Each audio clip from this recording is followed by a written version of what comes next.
Study IQ IAS, अब तैयारी हुई अफोर्डेबल।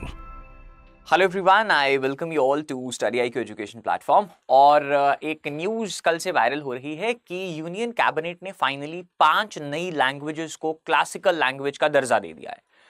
तो आज की इस वीडियो में डिटेल में जानेंगे कि भाई क्या क्लासिकल लैंग्वेज होती हैं, किन लैंग्वेजेस को मिला है, क्यों ये समय इंपॉर्टेंट है, इस समय ही क्यों उनको दर्जा मिला और क्या फायदे होंगे इन लैंग्वेजेस को क्लासिकल लैंग्वेजेस का दर्जा लेके। तो my name is GS Gill. Before we start this video, अगर आपको इसका PDF चाहिए तो आप मेरे टेलीग्राम चैनल के ऊपर इसको डाउनलोड कर सकते हो, GS_Gill UPSC। एंड अगर आपको मेरे साथ पर्सनली कोई भी डाउट है UPSC की तैयारी को लेके, so this is my Instagram and Telegram ID GS_Gill 07। तो चलिए जल्दी से शुरुआत करते हैं। कल यानी कि 3 अक्टूबर 2024 को जो यूनियन कैबिनेट है उसने अप्रूवल दे दिया है। अगर हम लैंग्वेजेस की बात करें तो 5 लैंग्वेज हैं। सबसे पहले मराठी, दूसरे नंबर पे बंगाली, तीसरे नंबर पे असामी, चौथे नंबर पे पाली एंड 5वें नंबर पे प्राकृत। अब इन सब लैंग्वेजेस को इस वक्त पे स्टेटस मिलने का अपना एक इंपॉर्टेंस है। जैसे कि मराठी की अगर हम बात करें तो मराठी इस वजह से क्योंकि महाराष्ट्र में इस वक्त के ऊपर असेंबली इलेक्शंस चल रहे हैं, तो उस कंटेक्स्ट में मराठी को मिला है। दूसरा, अगर हम बंगाली को बात करें तो बंगाली का भी ये मोमेंट कल्चरली बहुत इंपॉर्टेंट है। उसके पीछे का कारण है कि बंगाल में ये दुर्गा पूजा का सीजन है, तो इस वजह से भी ये मूव देखने को मिला हमें। तीसरे नंबर पे असामी। असामी भी एक अगर हम बात करें लैंग्वेज अपने आप में ही एक लिटरेचर हेरिटेज रखती है। चौथे नंबर पे है पाली। दरअसल बहुत सारी बुद्धिस्ट फिलॉसफी भारत में, दरअसल बात एक ये भी बोली जाती है कि वेस्टर्न फिलॉसफी में यानी कि पश्चिमी फिलॉसफी ने जो बातें जाके 600 to 700 AD में करी हैं, वो बातें बहुत पहले भारतीय फिलॉसफी कर चुकी थी। बुद्धा के टाइम के ऊपर ही वो बातें भारतीय फिलॉसफी के थ्रू भारत में आ गई थी, लेकिन हमारे टेक्स्ट की प्रिजर्वेशन हम नहीं कर पाए, उनको बचा नहीं पाए। उस वक्त जो भारतीय लैंग्वेजेस थी या भारतीय टेक्स्ट थे वो पत्तों के ऊपर लिखे जाते थे, जिनको मैन्युस्क्रिप्ट्स बोलते हैं, तो उनकी प्रिजर्वेशन नहीं हो पाई। इस वजह से वो मैसेज हम दूर तक नहीं पहुंचा पाए। तो उस कंटेक्स्ट में पाली एक ऐसी लैंग्वेज है जिसने वो बुद्धिस्ट फिलॉसफी वाले जो अक्षर हैं, जो वो फिलॉसफी है, उसके रूप में हमें देखने को मिली थी।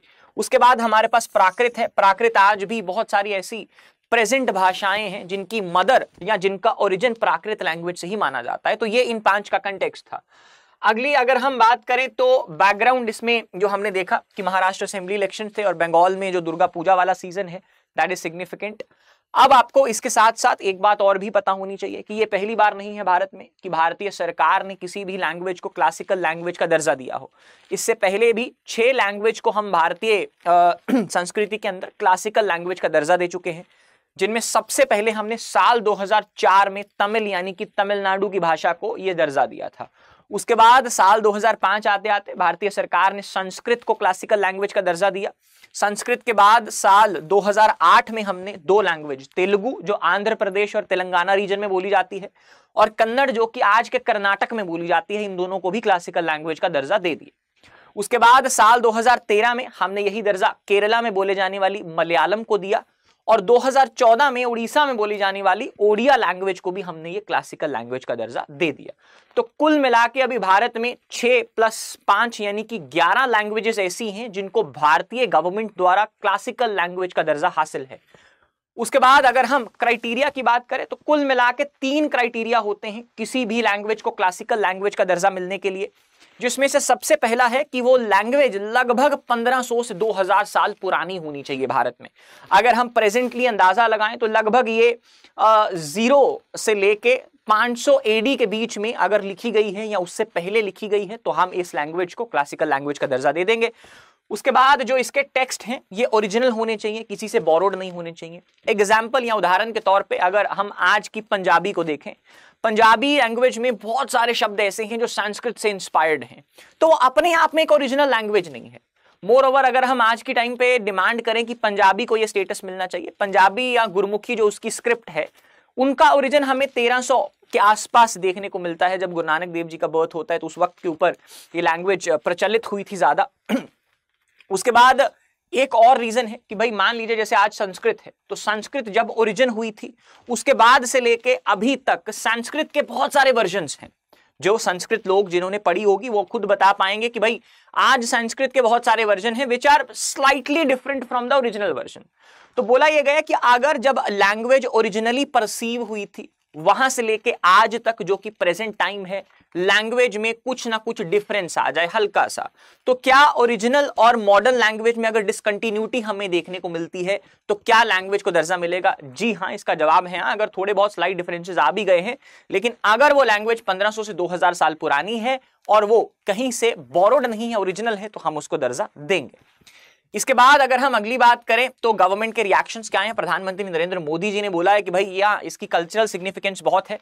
इसके बाद मराठी और बंगाली की जो अप्रिसिएशन है वो लोगों में बढ़ जाएगी, और यही चीज महाराष्ट्र के जो चीफ मिनिस्टर हैं एकनाथ शिंदे और डिप्टी सीएम हैं जो देवेंद्र फडणवीस, उन्होंने भी बोला है कि भाई मराठास के लिए ये प्राउड वाली बात है, this is a proud moment कि मराठी को एक क्लासी लैंग्वेज का दर्जा मिला है। इसके बाद अगर हम बेनिफिट्स देखें तो सबसे पहले उस पर्टिकुलर लैंग्वेज में जो भी लोग रिसर्च कर रहे हैं, जो भी लोग उसको प्रमोट करना चाहते हैं, उनको सरकार द्वारा फाइनेंशियल असिस्टेंस मिलती है। उसके बाद इसमें 2 अवार्ड्स होते हैं, है ना, जो एमिनेंट स्कॉलर्स को मिलते हैं हर एक साल। तीसरे नंबर के ऊपर हम इस लैंग्वेज का एक सेंटर ऑफ एक्सीलेंस बनाते हैं। जैसे आपने आईटीआईज के फील्ड में सुना होगा, सीओईज बनती हैं, सेंटर ऑफ एक्सीलेंस, जहां पे इन लैंग्वेजेस के ऊपर और ज्यादा रिसर्च करी जाएगी, इनका टेक्स्ट, इनका लिटरेचर और ज्यादा अच्छे से पढ़ा जाएगा, उसे समझा जाएगा। So these are called as centre of excellence. इन सबका एक सेंटर ऑफ एक्सीलेंस बनाया जाएगा। उसके बाद सेंट्रल यूनिवर्सिटीज में इनकी प्रोफेशनल चेयर क्रिएट करी जाएगी। तो ये 4 हमें बेनिफिट्स मिलेंगे।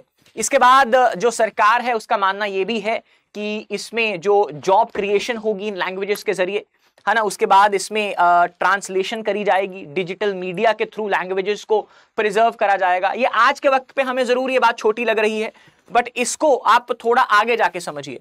जैसे आज भी अगर हम हड़प्पा सिविलाइजेशन की बात करें, जिसको सब भारतीय गर्व के साथ स्वीकार करते हैं, मानते हैं कि भाई हम प्राउडली हड़प्पा सिविलाइजेशन के वासी हैं।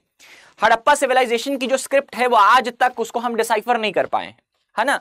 तो इसी के चलते हुए आगे जाके आप समझिए कि भाई आज से लगभग 1000 साल 2000 साल बाद जब ये लैंग्वेजेस बदल जाएंगी, अगर हमने उनको प्रिजर्व करके रखा होगा, उनकी डिजिटलाइजेशन करके रखी होगी, मान लीजिए किसी कारणवश यहाँ पे सब कुछ डिस्ट्रॉय हो जाता है हड़प्पन सिविलाइजेशन जैसे, फिर भी अगर कल को जाके कहीं ना कहीं हमने कैप्सूल्स के जरिए इनका डिजिटलाइजेशन करके रखा होगा, तो अगली जनरेशन से शायद बेहतर तरीके से समझ पाएं कि हमारे पूर्वजों की लैंग्वेज होती क्या थी।